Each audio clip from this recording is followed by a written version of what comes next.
Peace, mercy, and blessings of God be upon you, ladies and gentlemen. May God bless you all. I hope you're doing very well.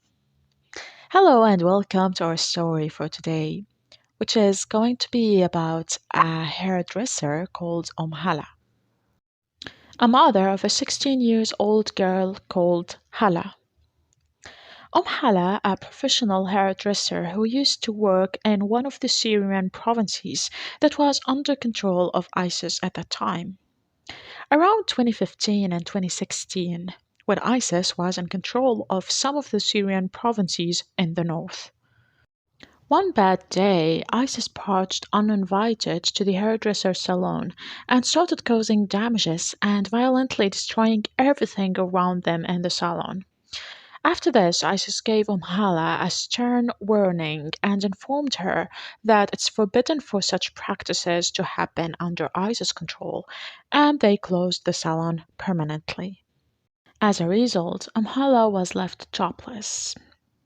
After a period of time, she started looking for a new job in another area or another province that was not under the control of ISIS, so she could practice her job as a hairdresser freely and manage to settle her financial status. A couple of days before Hala's traveling plan, a strange man came asking for her. This unknown man was a member of ISIS, and he appears to be a man of important rank in ISIS. He was called Abu Zaid. He asked for her in person and said to her, "You will be working as a hairdresser." Hala was startled and told the ISIS guy, "How is it possible that I returned to my old job after you attacked my salon about a month ago and prevented me very strictly from doing such practices again?" The man confirmed her that it was okay to get back to her old job as a hairdresser, but under ISIS supervision and according to ISIS terms. Also, the guy added that her job will not be in public. The woman was confused and asked for more explanation.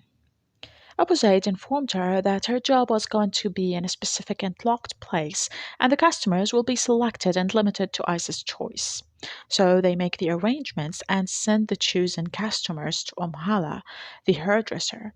And when the customer is ready, ISIS members will handle the rest of it.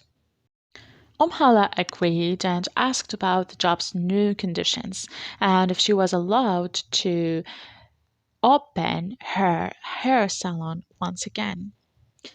Abu Zaid prevented her from doing such thing. He strictly informed her that the salon is going to be on the second floor of the building she lives in. Hala was living in a two-floor building. The second floor consists of two decent rooms that can be used as a hair salon. The ISIS man gave orders to Hala to make the necessary preparations for the salon to be open once again, but this time secretly and under the eyes and control of ISIS.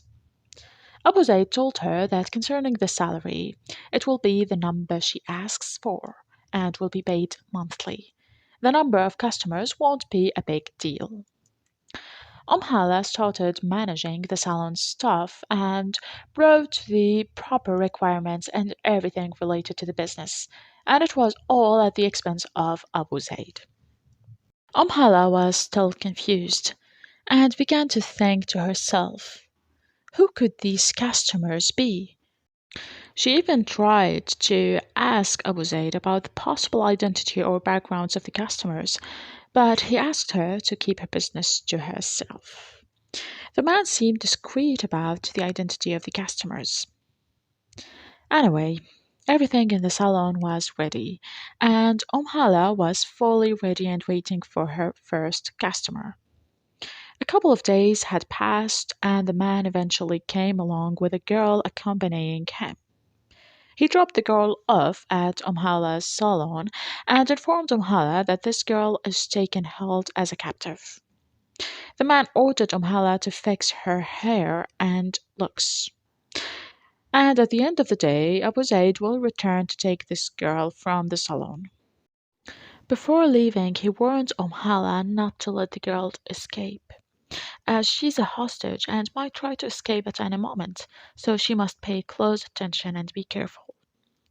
Hala was okay with it and assured the man that she will lock the door until his return. The hairdresser started fixing the captive's hair and eventually started chatting with her and got to know her by asking the girl about the birthplace and stuff like that. After a while, and after the job was done, Abu Zaid came in the evening to take the well dressed captive away. Now Hala started to get her hand on the job and realized what she had to do, which was working with captives only and no one else.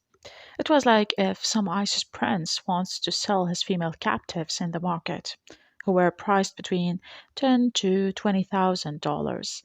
It depends. And in order to achieve that, the captives must be well dressed and taken care of properly, so that the prices would increase by double and will be easier to sell. Hala continued her work and began to notice the frequent visits to the same faces of the prisoners over and over again. The number of the clients who used to come to her salon was approximately 20 to 30 women only. The faces started to look more familiar to her over the months. One day, Abu Zaid paid the salon a visit and brought with him a little girl that was about 15 or 16. This girl seemed very special to Abu Zaid. He carefully instructed Hala to take the best possible care and attention of this specific little girl, and he asked for the girl to be in her best form. He even said to Hala, "You must take all the time you need in order for this girl to be in her finest look." So he left her to stay one night in Hala's residence, and he was going to drop off the next day and take her again with him. Hala agreed, saying, "No problem." The captive girl arrived. Hala had a conversation with her, chatting with the little captive about her identity and birthplace as usual. However, this time Hala felt a kind of strange feeling, because the girl was not like the others. Her Arabic accent was heavy and almost seems like she's not an Arab. After finishing the girl's makeup and hair, Hala started thinking of a place for the girl to spend the night. And of course, she should think about her situation being a captive and maybe think about escaping at any moment. Hala was busy thinking and didn't pay attention to the captive. After a minute, she lost track of the captive, as if she disappeared. The captive's name was Miriam. Hala was in shock and hurried looking for her and shouting out her name. She couldn't find her anywhere around the salon or the second room. She searched the whole house, even the bathrooms, but without any sign of the little captive, Miriam, as if she had disappeared completely. Hala was in a huge trouble. A disaster has fallen, and Hala was evidently the cause of it. She would be accused of smuggling and cooperating with an ISIS captive, and the punishment was clearly going to be execution.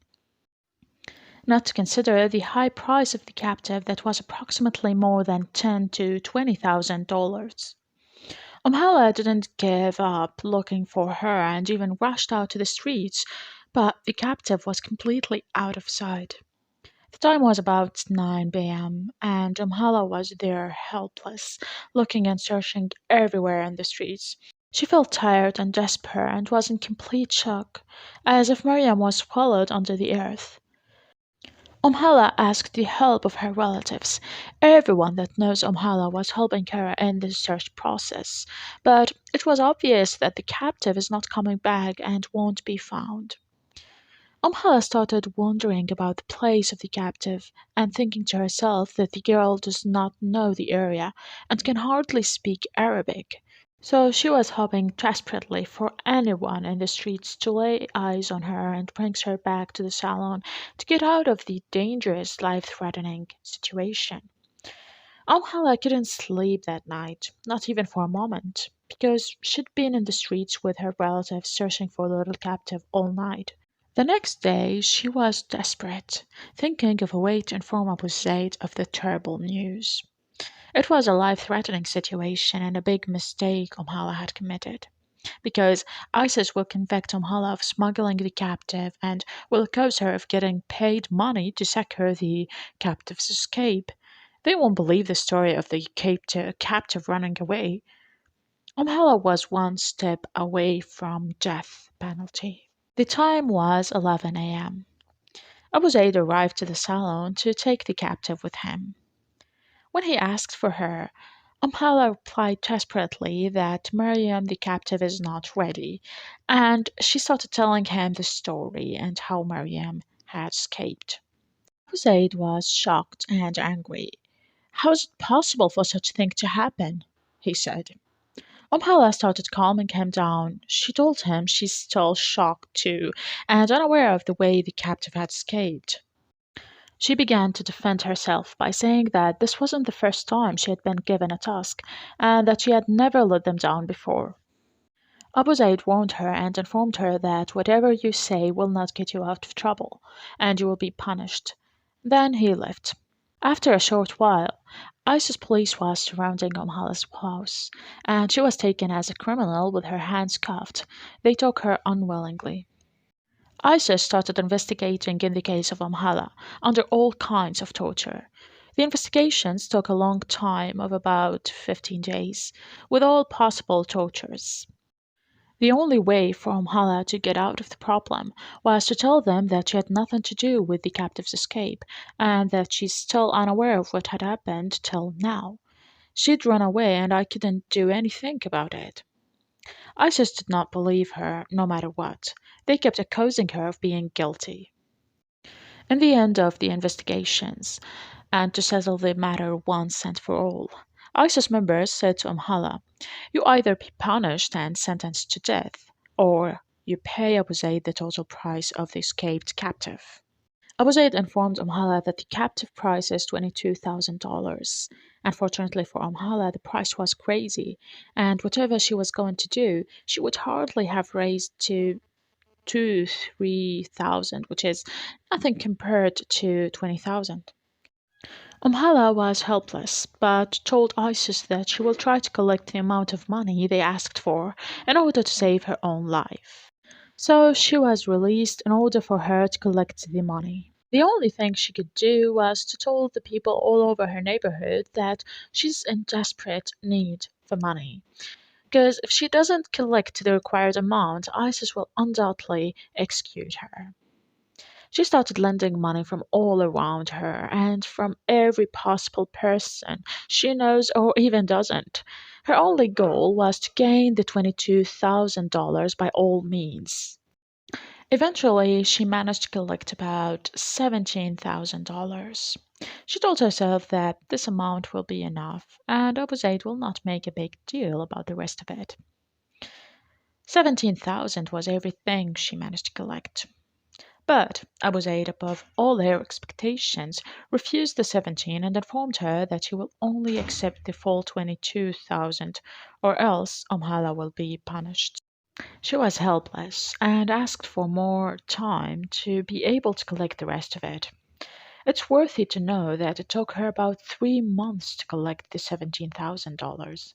Hala couldn't escape, of course, because she was under the eyes and ears of ISIS, and her only choice was to collect the rest of the sum. After a specific period of time, Abu Zaid paid a visit to Hala to inquire about the rest of the money. Hala's response was that she couldn't collect any. No matter how much she tried, she couldn't manage to collect the rest of it. She told him that she even offered her house for sale, but no one showed up to buy it, and she's still waiting. Abu Zaid, to settle the matter once and for all, offered Hala to marry her only daughter Hala, and her debt will be forgotten. Hala's answer was a strict no. She warned him not to talk about this again, saying that she would sacrifice her life to keep her daughter away from the likes of him. It wasn't something possible to happen. Abu Zaid felt contempt. He threatened her that he will force her to sell the house and everything she has, and even when her debt will be paid, she will still get punished. The poor woman was in agony and felt like her hands were tied. She was afraid that ISIS will come and arrest her. Indeed, After a couple of days, Isis arrived at her stepdaughter and she was taken and put in the most horrific prison cell you could possibly imagine. A dark, terrifying place underground where one cannot see their own finger. After some time, she broke down and started shouting for Isis to bring Abu Zayd and make new agreements with him. But it was hopeless for her to go back. She started experiencing a mental and physical breakdown, so she eventually surrendered and accepted that he married her daughter in order for her to get out of that ugly place. Abu Zayd accepted the offer of the poorless woman. Again, Hala was released from the prison. She was thinking of a way to confront her daughter with the terrible news. The poor woman had no other choice. It's either her death or her daughter's marriage to Abu Zayd.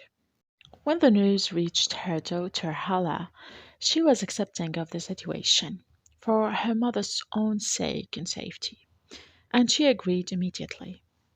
She told her mom not to worry about anything and that this marriage is an opportunity to end this torment once and for all. Hala was aware that there was no way out. Even if her mother was killed, Abu Zayd would marry her anyway. Unfortunately, the marriage had to take place. Both Abu Zayd and Hala agreed on the bride price and the rest of the arrangements. She asked him to give her 2 days to settle her situation and prepare for the wedding. A couple of days later, Hala went to the market to do some shopping, and there was the huge surprise. Mariam, the little captive that ran away from her salon, was there walking on the road. Hala stood speechless. Then she immediately ran towards her, shouting, and held Mariam to her arms tightly. She was relieved that she would hand the captive over to Abu Zayd, and in return, her daughter would be freed from this marriage. Hala started shouting, and people gathered all around her. Eventually, ISIS police arrived to the place, and Hala told them about the girl's name and her story, that she's an escaped captive.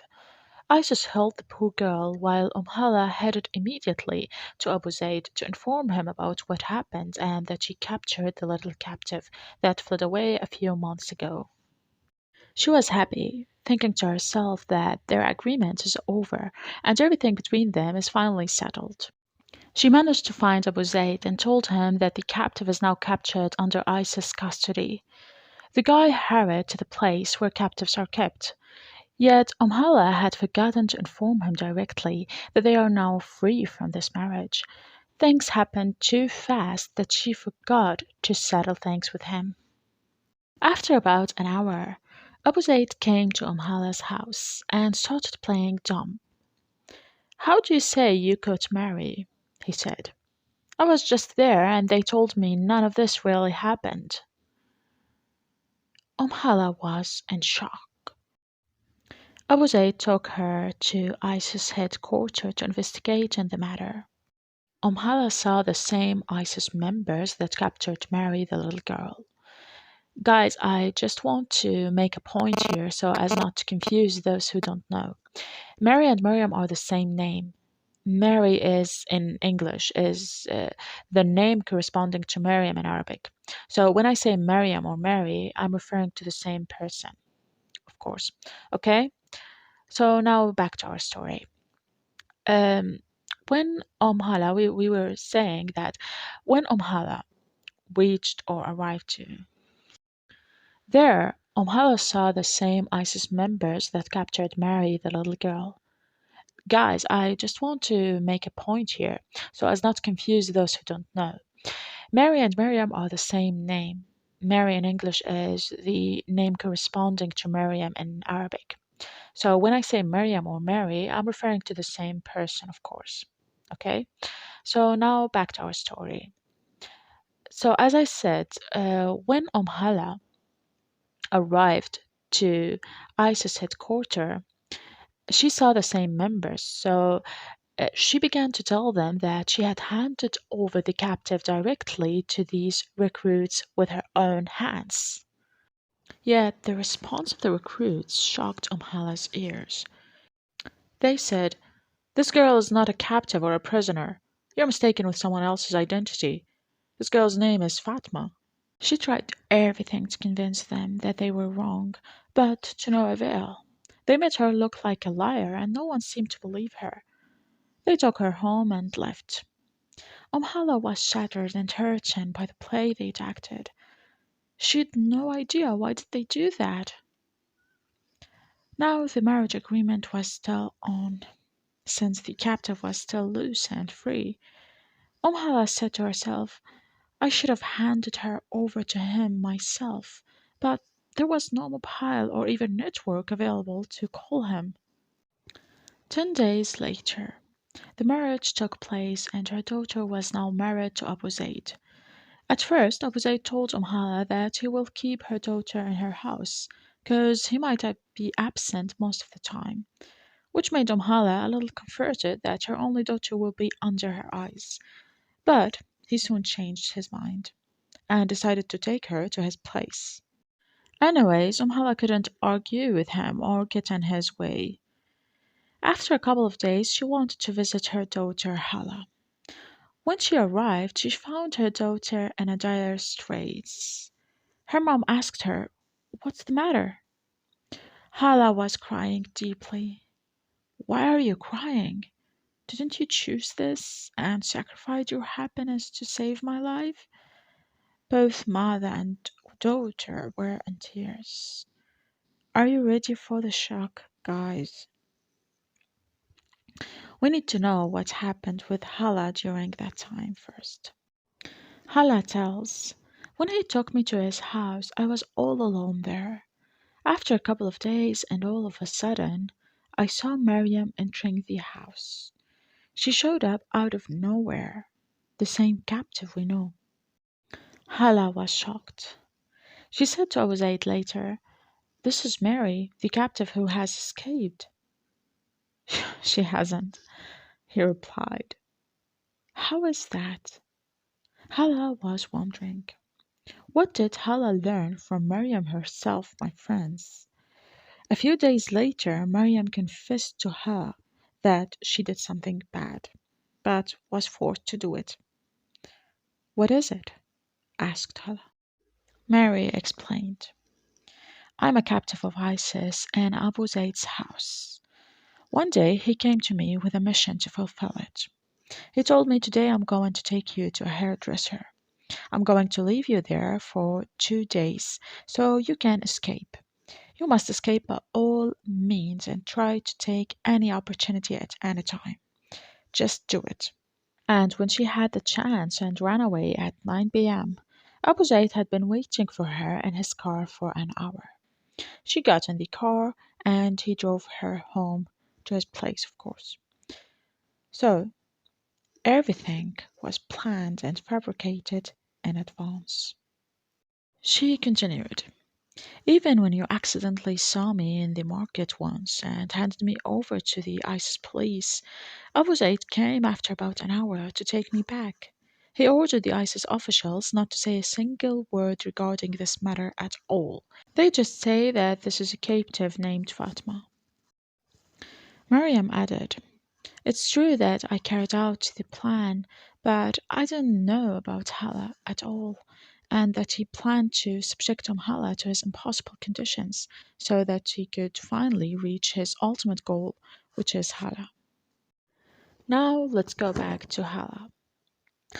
When Hala heard the story and knew that it was all fabricated, and that she found herself married to a dull person who doesn't feel, even when she tried to ask him about his evil plan to get her, he laughed sarcastically and says, Yes, I deceived you, haha.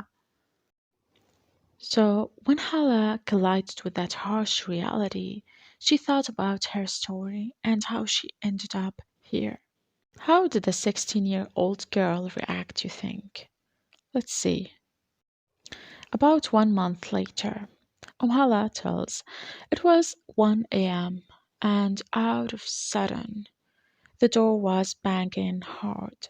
I opened that door to see ISIS police, Al Hisba, in front of me. They handcuffed me and dragged me to the car by force. They didn't take me to one of their headquarters this time. Instead, they took me to Hala's place. And there was the awaiting shock. Hala found security forces spread all over the place. The atmosphere was strange, and there was an abnormal movement all around the house. To make things even worse, the moment Hala entered the house, everyone was pointing at her with their fingers, saying, "Is this her mother? This is her mother." They were shouting at me, one pushing me and another hitting me, until I made my way through the crowd and finally reached the bedroom amidst the hail of insults and abuses to see a horrible scene. Hala was lying dead, soaked in her own blood. She's a mother, of course. What will her reaction be to such a situation? The most heartbreaking. Abu Zaid also was lying there on the other side of the bed, drenched in his own blood. Hala says, "I started screaming in agony over my daughter's body. They pulled me away from her, saying, 'Don't cry on her, she's an apostate. She killed Abu Zaid, then committed suicide.'" Hala couldn't believe her ears, of course. They told her, "Your daughter had shooted Abu Zaid twice in the head, and then she killed herself." Indeed, Hala could see the gunshot wound in Hala's chest. The mother was in great grief, crying, hitting, and yelling at them. After much trouble, they didn't allow her to take her daughter and bury her in the Muslim cemetery.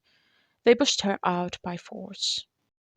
Hala went out roaming the streets at 1 or 2 after midnight. Then she went back home.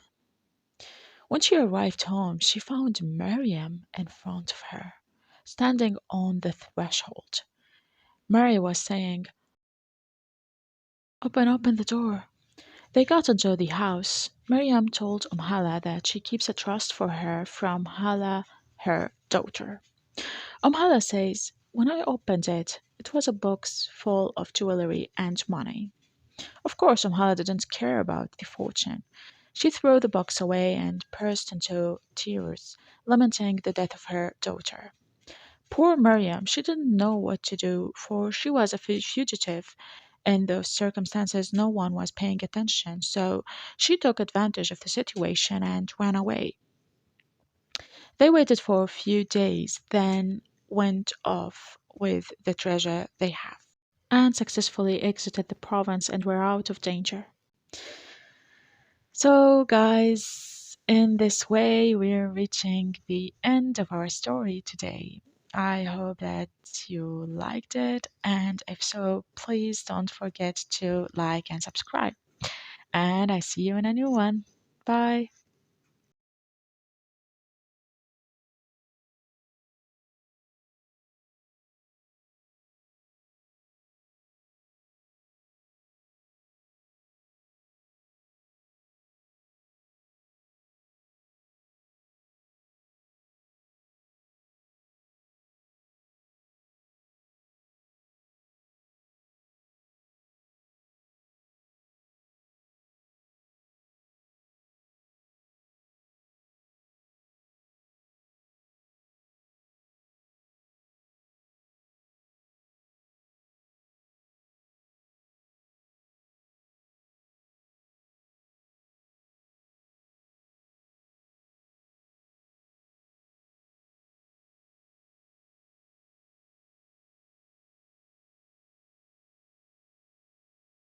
Amalia was helpless. She tried to convince the kidnappers that she's considered as an Iraqi citizen, and the little girl is an Iraqi citizen too, because she's a daughter of an Iraqi man, obviously, just like the rest of them, but with no result.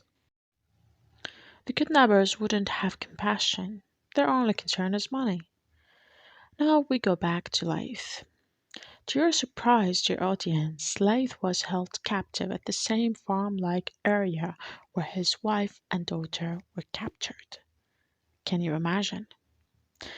The ransom on Lay's life was $50,000, and the negotiations were still going on between the kidnappers and his family. Lay's family managed to get the money, so the kidnappers told Laith that he would be released soon. But before that happened, Laith was forced by them to work on the farm as a cleaner and assigned to some routine work to take advantage of him being there, of course. They assured him that he would be free in a couple of days. While Laith was doing his housework, cleaning the farm's outdoor garden, his eyes fell on a kitchen window where he saw a little girl doing some work in the kitchen. There was only 6 meters between Laith and this unidentified child. It wasn't allowed for the hostages to talk to each other under no circumstances. Guys, Laith was looking at his own daughter without knowing that she's his, as he had never met her before. He only saw her once in the photograph. Laith had some feelings gathering inside of him, like an instinct telling him that this little girl belongs to him somehow. He didn't move an eye of her and kept watching her closely. Poor Leif managed without anyone seeing him to get close to the little girl and talk to her. The little 9 years old girl lifted her head up and looked at him, but didn't say anything back. Leif returned to his chores, but the little girl's face was the only thing he could think about. He was telling himself that this girl is the one I saw in the photo, but with some hesitation and excitement at the same time. He felt like he's getting delusional. He went back to the little girl, and time was running out of him because he's not far from getting out. When Leith became at a close distance from the girl again, he shouted the name of her mother. He shouted, "Emilia!" Because if the little girl heard the name of her mother, she would make some reaction, evidently. Indeed, the little girl immediately stared at Leith when he shouted her mother's name, as if she was electrocuted. Arabic was not her mother tongue. She couldn't easily speak the language, which made it clear to Leith 100% that the girl is his own daughter. It was truly a horrific and painful scene. Leith grabbed the little girl and tried to hug her behind the bars of the window. He told her, "I am Leith, your own father." He tried to bring her closer to the window so he could hug her tightly. Really emotional scene. Just then, the chief of the bandits arrived and caught a glimpse of Leith cuddling someone from behind the window bars. The man lunged at Leith and pulled him away from her. When he looked at Leith's face, he saw tears covering his face. Huda was also in tears. The man felt pity and asked Leith why he was crying. Leith replied that this little girl is his daughter. "How is the American girl your daughter?" asked the man. Leith explained that the girl is not American and she's his daughter. He added, "Your gang kidnapped both of us, but separately." Leif was able to understand the situation and how his wife and daughter ended up in this confinement farm. He estimated that Amelia tried tirelessly to contact him, and when it got no result, she decided to cross the border, and she and Huda were kidnapped. After Leith had made sure that his family was detained with him, he refused to be released, asking for her daughter's release instead. He suggested paying a $50,000 ransom to free his young daughter, not him. The only thing Leith could do then was to compromise his daughter's freedom. It really hurts. The gang had informed Leith that his ransom was only $50,000, while the ransom for his daughter was much more. He said that the ransom for the girl and the mother was $1 million each. Leif definitely didn't have such a large sum. He didn't even know how his family managed to pay his 50,000 ransom. The deal fell through, and he couldn't get his daughter to take his place. His request was sternly refused. They explained to him that the 50,000 ransom will only be given to them when his family is sure Leith is safe and about to be released. In the end, the gang head felt sorry for Leith and told him that this little girl was free to go for absolutely nothing concerning his Iraqi nationality, and he demanded $1 million for his wife Emilia. Still, Leith now couldn't leave his daughter by herself and get out to safety. It wasn't possible for him to do such a thing after the family had met for the first time in years. He cannot leave them no matter what. But eventually Leith was set free without his consent. He was forced to be delivered to his family so the bandit can reach for the ransom. After Leith was set free, he started thinking of a way to collect $1 million to set his wife and daughter free. Such a big sum was impossible to collect. However, Leif didn't give up and tried to ask advice and help from the tribal leaders in his territory, but to no avail. Nothing could be done. Leif even begged and humiliated himself to the rich for help, but no one answered his cries. It was a huge amount of money. So Leif reached a dead end. His only way out was to inform the American forces in Iraq about an American citizen being held under criminals' captivity. He thought to himself that the American government would pay the ransom easily and without hesitation because $1 million was nothing compared to the wealth of the American government. Leif managed to get a meeting with an American general and informed him of the condition of his wife and daughter. The general was not easy with Leif. He told him that his woman had been arrested by the US military forces once and deported to America. She was also banned from leaving her country. However, she broke US laws again and returned without a permit to Iraqi territory. The general continued by saying that the US government did its best to prevent Emilia from returning to Iraq, but the woman did not comply.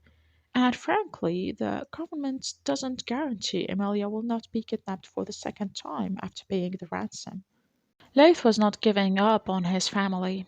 The only solution he had was in the hands of the United States government. Leith was told to stop working for 3 days until the government makes settlements and properly studies the situation. The US government was informed that the little girl had been exempted from paying the ransom, and that the 1 millionth ransom was only for his wife, Emilia. Leith didn't know what the US government was up to. They even asked Leith to enter into negotiations with the kidnappers to reduce the ransom money as much as possible. The deal was made between him and the kidnappers, and Leith managed to reduce the ransom amount to $500,000. The United States government had been informed of the developments and had requested information on how the handover occurred. Leith told them that only he could deliver the ransom to the gang and get his wife back. The government informed Leith that the handover would take place under the watch of the United States government, and Leith agreed. The awaited day came at last. Leith set off with the ransom to the agreed upon area, where the handover would take place. He was connected to a tracking device by the US military to locate him, keeping him under the eyes of the military. Finally, the process was done successfully, and Leif managed to get his wife and daughter back. After Amelia's relentless effort, the government assured Amelia that Leith was going to be released soon after going through the regular paperwork, and he will be out in no time. On the contrary to the government promises, poor Leith had been in prison for more than 6 months. He was eventually released, but with a travel ban preventing all family members from traveling outside the USA. A long, warm meeting occurred between family members. Leith took them under his protection away from the area. However, after about 10 kilometers, the American military forces stopped the family and arrested the three of them immediately. 2 days later, it turned out that the family had been transferred to the United States of America. Their Lath was imprisoned and accused of involvement in kidnapping after scrutiny and investigation of the case. Of course, all of that was empty talk. It was real torment for the poor family. What they had been through was a real hell and everlasting suffering. Emilia, being in her own country and enjoying constitutional rights, was able to hire lawyers to defend her husband and free him from the government's false accusations. She even threatened the US government with creating a public fuss by using the media and spreading her story to the American citizens. The situation would then get out of the US government's hands because Amelia's story could be the scandal of the year. The entire family is now united and living together happily in the United States. Huda has grown into a young woman who's now about 18 years old. We'd like to use our channel as a platform to express our warmest regards to the Prey family members and thank them for sharing their unfortunate story with its happy ending with us. We hope this story got your attention and your admiration, dear audience. If so, please don't forget to like. And I see you in a new beautiful story. Bye bye.